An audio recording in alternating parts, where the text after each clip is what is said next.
దసరా అద్భుతమైన ఐశ్వర్యవంతమైన పండుగ. మీకున్న కోరికలని కోటి రెట్లు ఎక్కువగా చేసి సఫలం చేసే మార్గము దసరాలోనే ఉంటుంది. ఛాయ్ అమ్ముకునే మోడీ గారు దేశానికి ప్రధానమంత్రి అవడమే కాకుండా ఒక ప్రపంచానికి కూడా దిక్సూచిగా మారి అందరితో దండం పెట్టించుకుంటున్నాడంటే ఈ దసరా యొక్క ప్రభావమే. దసరా రోజుల్లో వారు చేసే ఒక మంత్రతంత్రం కూడా మీకు అందరికీ వివరంగా చెప్తాను. అదృష్టత్రం ధారణ చేసుకుని అదృష్టత్రము ఉన్నప్పుడు ఈ మంత్రం చదువుకుంటే కోటి రెట్లు ఎక్కువ ఫలితం ఎప్పుడు వస్తుంది.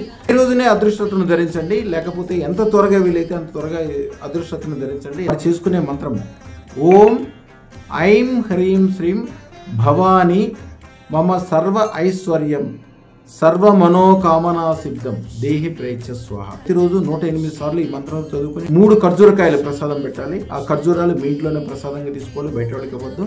ఎప్పుడు స్టార్ట్ అవుతుంది? 21/9 అమావాస్య బ్రతుకమ్మ పండుగ.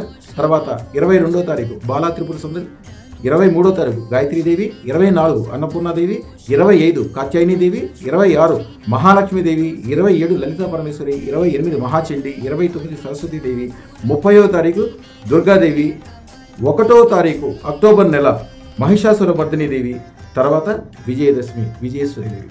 ఈ రోజుల్లో వదలకుండా ప్రతిరోజు 108 సార్లు ఈ మంత్రం చదువుకుని మీరు అనుకున్న ఫలితాలన్నీ కూడా గ్యారెంటీగా దొరుకుతాయి.